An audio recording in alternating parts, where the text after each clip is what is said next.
Everyone, welcome back to my channel. मी कोमल तुमचं अगदी मनापासून स्वागत करते। आय होप तुम्ही पण मस्त आणि मजेतच असाल। सध्या आता दिवाळीचे सीझन आहे, त्यामुळे सगळ्यांची जी धावपळ चालू असते, म्हणजे घरातले कामं असतील, काही डेकोरेशनचे, म्हणजे भरपूर असे आपले लेडीजचे कामं हे जे चालूच असतात। म्हणजे काही ना काही आपल्या डोक्यात सतत विचार चालू असतात की आपल्याला आज हे करून घ्यायचं, आपल्याला ते करून घ्यायचं। घरातले काही छोटे मोठे कामं होते ते मी अगोदर आवरून घेतले होते। त्यानंतर मला हॉल पण थोडा ऑर्गनाईज करून घ्यायचं होतं। त्यासाठी आता मी कॉट, म्हणजे इकडचा कॉट इकडे आणले, त्यामुळे तिथं थोडासा गॅप पडलाय। म्हणजे ज्या काही बाकीच्या वस्तू असतात त्या टाकायला मला तिथं आता जागा झाली, म्हणजे तरी पण म्हणजे पसारा होतोच। दिवाळी आता तोंडावर झाली, म्हणजे 4-5 दिवसांवर आता दिवाळी आहेच म्हटल्यावर तर मग थोडीफार क्लिनिंगची करायची होती, ती पण करून घेतलेली होती।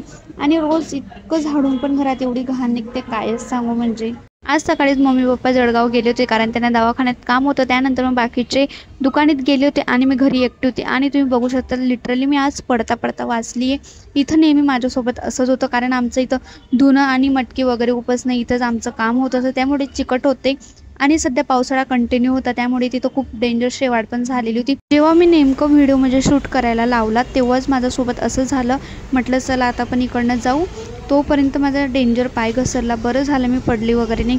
त्यानंतर मग मनावर घेऊन हा पार्ट पण व्यवस्थित मी घसून घेतला, कारण तो पण एकदम चिकट झालेला होता। थोडं जास्त मनावर घेऊन मी डायरेक्ट गच्ची जी होती ती गॅलरी धुवायला घेतलेली होती। त्यानंतर मग गच्ची वगैरे धुवून मला मटकी पण पुसून घ्यायची होती। मटकीची प्रोसेस ही दिवसातून म्हणजे 2-4 प्रोसेस करावी लागते। म्हणजे गोड्या पाण्यात त्याला म्हणजे सकाळी एकदा फुगट टाकायची 7 वाजेकडे। माझं पहिलं काम म्हणजे उठल्या उठल्या मटकी टाकणं असतं। अगोदर मटकी टाकायची, त्यानंतर मग आमच्या घरी दूध येतं, ते म्हणजे कलाकांचं आणि दहीचं, ते दूध घ्यायचं।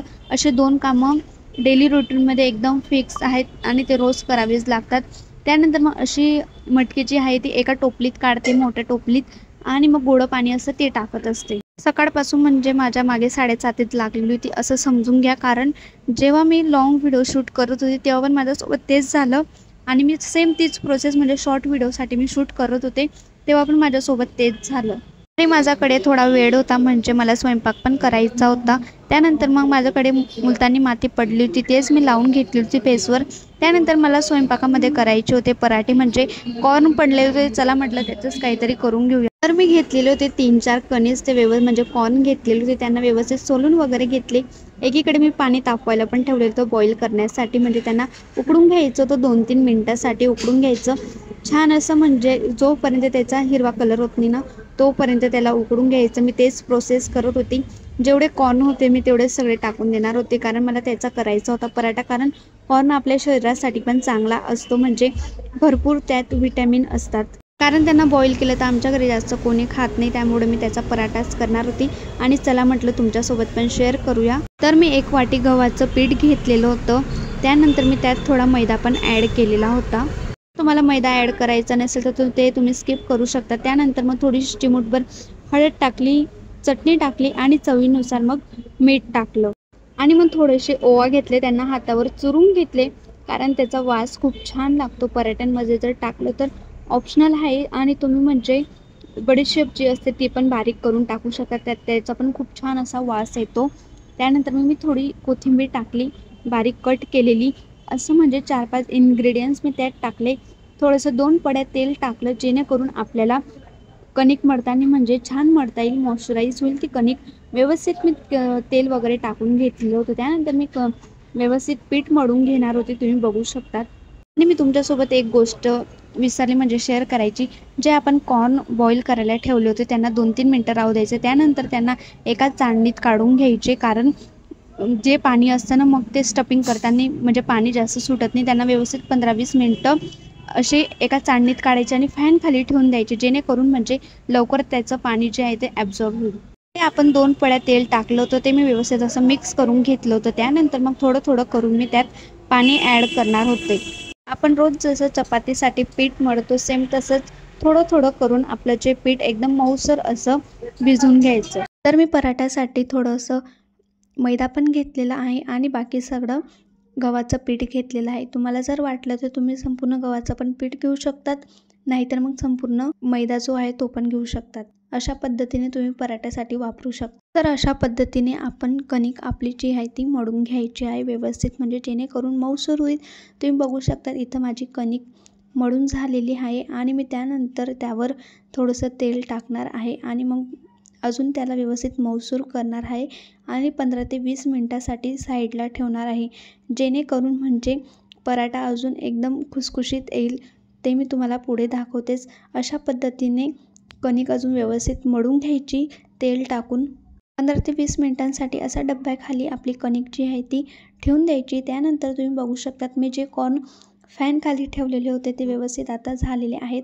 त्यानंतर मी एका मिक्सरच्या पॅनमधून त्याला ग्राइंड करून घेणार आहे. म्हणजे जास्त पण ग्राइंड करायचं नाही, 1-2 सेकंडसाठी व्यवस्थित असं ग्राइंड करून घ्यायचं. तुम्ही बघू शकतात. तर मी मिक्सरमधून अगदी 1-2 सेकंडसाठी म्हणजे पल्स मोडवर फिरवलं आहे, कारण शिजवून घेतल्यामुळे एकदम मऊ झालेले असतात कॉर्न. तर जास्त फिरवण्याची पण गरज पडत नाही. म्हणजे कॉर्न जे असतात थोडेसे जाडसर राहू द्यायचे आणि त्यानंतर एका बाउलमध्ये त्यांना काढून घ्यायचं. त्यामध्ये मी एक छोटा बारीक कापलेला कांदा टाकला, त्यानंतर थोडी कोथिंबीर टाकली आणि जे काही थोड्याशा हिरव्या मिरच्या होत्या ते पण एक कट करून टाकली. त्यानंतर 1 चमचा धना पावडर टाकलं, 1 चमचा लाल तिखट टाकली आणि 1 चमचा हळद टाकली. यात तुम्ही कोणतेही मसाले टाकू शकता तुमच्या आवडीनुसार. त्यानंतर चवीनुसार मीठ घातलं. त्यात तुम्ही आमचूर पावडर किंवा मग जे काही आपले जिऱ्याची बारीक कूट असते ते पण तुम्ही त्यात टाकू शकतात. म्हणजे तुमच्या इच्छेनुसार तुम्ही काही त्यात ॲड करू शकतात. त्यानंतर हे सर्व मसाले जे आहेत ते आपल्या कॉर्नमध्ये व्यवस्थित मिक्स व्हायला म्हणून मी व्यवस्थित असं त्यांना मिक्स वगैरे करून घेतलेला आहे. आता आपण बघून घेऊया जी कणिक आपण मळून ठेवलेली होती, आता ती व्यवस्थित अशी म्हणजे मऊसूत झाली असेल, कारण 15 मिनिटासाठी आपण तिला व्यवस्थित झाकून ठेवलेली होती, जेणेकरून म्हणजे अजून जास्त मऊ आपला पराठा येऊ शकतो. चला तर मग आता तुम्हाला पराठा करून दाखवते. आपण नेहमी चपातीसाठी जेवढा गोळा घेतो त्याच्याहून छोटा घ्यायचा आणि म्हणजे पातळ अशी आपली पोळी जी असते ती व्यवस्थित लाटून घ्यायची आहे. लाटताना मध्ये मध्ये थोडंसं गव्हाचं पीठ लावायचं, जेणेकरून आपली कणिक जी असते ती चिपकायला नको. तसं तर आपण मैदा टाकलाय त्यासाठी तर अजिबात चिपकणार नाही, याची मला गॅरंटी आहे. अशा पद्धतीने चपाती जी आहे ती लाटून घ्यायची आहे. चला तर आपण आता याच्यामध्ये स्टफिंग भरायला सुरुवात करूया. आता आपण जे कॉर्नचं स्टफिंग केलेलं होतं ते मी आता भरण्यासाठी घेतलेलं आहे. आता तुम्हाला कोणत्या आकाराचा पराठा हवा आहे तुम्ही त्यानुसार म्हणजे भरू शकतात. आपण जसं नेहमी आपल्या आवडीप्रमाणे पराठा करतो तसाही तुम्ही करू शकतात. बरं, मी काहीतरी वेगळं नवीन ट्राय करायचा प्रयत्न करणार आहे. मला जरी जमलं नाही तर मी हा पराठा नक्कीच करणार आहे. म्हणजे मी बऱ्याच जणींकडे असा पराठा करताना मी बघितला आहे. चला म्हटलं आपण पण असाच पराठा ट्राय करून बघूया. मी हा पराठा त्रिकोणी आकारमध्ये बनवणार होती. जरी मला जमला नसेल तर मी हाच करणार होते, कारण मला हाच करून बघायचा होता. त्यानंतर मी एकीकडे तवा पण तापवायला ठेवलेला होता. त्यावर मी तूप टाकलेलं होतं. तुम्हाला जर वाटलं तर तुम्ही त्यात तेलाने पण शेकू शकता. अशा पद्धतीने मी पराठा जो होता तो तव्यावर टाकलेला होता. म्हणजे 1-2 मिनिट असाच राहू द्यायचा. त्यानंतर मग परतून घ्यायचा, जेणेकरून जी खालची लेयर आहे म्हणजे जळायला पण नको आणि व्यवस्थित म्हणजे आपला जो पराठा आहे तो व्हायला पाहिजे. आणि हा पराठा तुम्ही तुमच्या मुलांना टिफिनमध्ये पण देऊ शकतात. नाही तर मग घरी आपण जेव्हा ब्रेकफास्ट करतो तेव्हा म्हणजे सकाळी सकाळी खायला पण एकदम बेस्ट आहे आणि तसं तर म्हणायला म्हणजे एकदम पौष्टिक आहे. माझ्या घरी सर्व तर म्हणजे सकाळी नसतातच, त्यामुळे मग मी दुपारीच करणार होते, जेणेकरून सगळ्यांना खायला पण मिळेल. आणि तुम्ही बघू शकतात मी एका साईडने व्यवस्थित शेकून घेतलेलं होतं. आता दुसऱ्या साईडने मी पलटवून घेतलेलं होतं. असा त्रिकोणी पराठा मी फर्स्ट टाईम करणार होते. याआधी तर आपण राऊंडमध्ये तर करतोच नेहमी, म्हणजे बटाट्याचा असू दे कोणता पण असू दे आपण सेम तसंच करतो. म्हणजे आपल्याला जसा हुंडा असतो तसं घ्यायचं, त्यात ते टाकायचं. नेहमी तर आपण तसंच करतो, पण मला काहीतरी वेगळं असं करून बघायचं होतं. चला, इथं माझा पराठा मस्त छान असा रेडी झालेला आहे. पण म्हणजे थोडं 2-3 चमचे त्यात स्टफिंग टाकलेलं आहे, त्यामुळे म्हणजे थोडा उशीर पण लागू शकतो म्हणजे शेकायला, जेणेकरून ते स्टफिंग पण आहे ते व्यवस्थित होईल. आणि म्हणजे ते जाड असतं त्यामुळे मग त्यात थोडा उशीर पण लागतो, पण खायला एकदम टेस्टी लागेल. त्यात तुम्ही चीज पण टाकू शकतात किंवा मग पनीर जे असतं ते पण टाकू शकतात. म्हणजे काहीतरी वेगळ्या प्रकारे आपण तो पराठा करू शकतो. असा पराठा मी फर्स्ट टाईम ट्राय करणार होते. आता मला पण माहिती नाही कसं झाला असेल. तर तुम्ही बघू शकतात माझे इथे 2 पराठे रेडी झालेले आहेत. आमचा असा अचानक प्लॅन ठरला की आपल्याला बाहेर जायचं, थोडं म्हणजे छोट्या मोठ्या गोष्टी घ्यायच्या होत्या. त्यासाठी आम्ही निघालो होतो आणि तेवढ्यातच माझं एक काम जे आहे ते वाजले आहेत संध्याकाळचे 5 आणि आता आम्हाला जायचं आहे बाहेर. थोडं काम होतं म्हणजे सहज जातो आहे आणि थोड्या काही छोट्या मोठ्या वस्तू पण घ्यायच्या होत्या. तेवढ्यातच माझं एक काम वाढलेलं आहे, ते म्हणजे आज सकाळपासून माझ्या मागे ना 7:30 चालू आहे. म्हणजे जेव्हा मी धुणं धुत होते ना तेव्हा पण मी एक दोनदा पडता पडता वाचली. आणि आता यांनी मात्र माझं एक काम वाढवलं, ते म्हणजे माझा जो रोजचा कंगवा असतो, म्हणजे मी लाकडाचा वापरते, तो कंगवा मात्र यांनी आज तोडून टाकला आहे.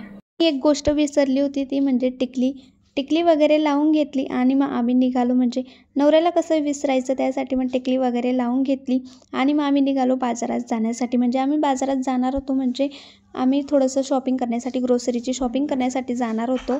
मला ज्या वस्तू लागणार होत्या त्या वस्तू मी घेतल्या, पूर्वाला ज्या लागणार होत्या पूर्वाने घेतल्या. म्हणजे असं करत करत आमचा भरपूर अशी शॉपिंग झालेली होती. मला ज्या वस्तू लागणार होत्या त्या वस्तू मी घेतल्या, पूर्वाला ज्या लागणार होत्या पूर्वाने घेतल्या.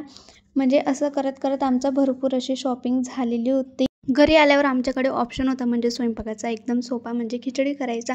ऑलरेडी आम्हाला उशीर झालेला होता यायला, त्यासाठी आम्ही खिचडीच करणार होतो. ही गोष्ट तुम्ही पण रिलेट करत असाल. जेव्हा तुम्ही आई जळगावला गेले होते, त्यांनी तिकडून येतात 2-3 वस्तू घरासाठी आणल्या होत्या, म्हणजे किचनसाठी. पर्सनली आमचं काही ना काही शॉपिंग करणं चालू आहे, म्हणजे किचनसाठीच आम्ही काही ना काही वस्तू घेतोय. आता मी पण मिशोवरनं बऱ्याच अशा वस्तू मागवल्या होत्या. 2-3 वस्तू माझा ऑर्गनाईज करायचा बाकीच आहेत. चला मी ते आता तुम्हाला नेक्स्ट ब्लॉगमध्ये दाखवेलच, म्हणजे मी कुठं लावल्या आणि कशाला, म्हणजे किचनमध्ये मला ते व्यवस्थित लावून घ्यायच्या होत्या, ते मी तुम्हाला नेक्स्ट व्हिडिओमध्ये सांगेलच. आणि तर ही गाळणी फक्त स्पेशली तूप गाळण्यासाठी आम्ही घेतलेली होती. चला, खूप भरपूर अशा गप्पा झाल्या. आपण भेटूया नेक्स्ट व्हिडिओमध्ये. बाय.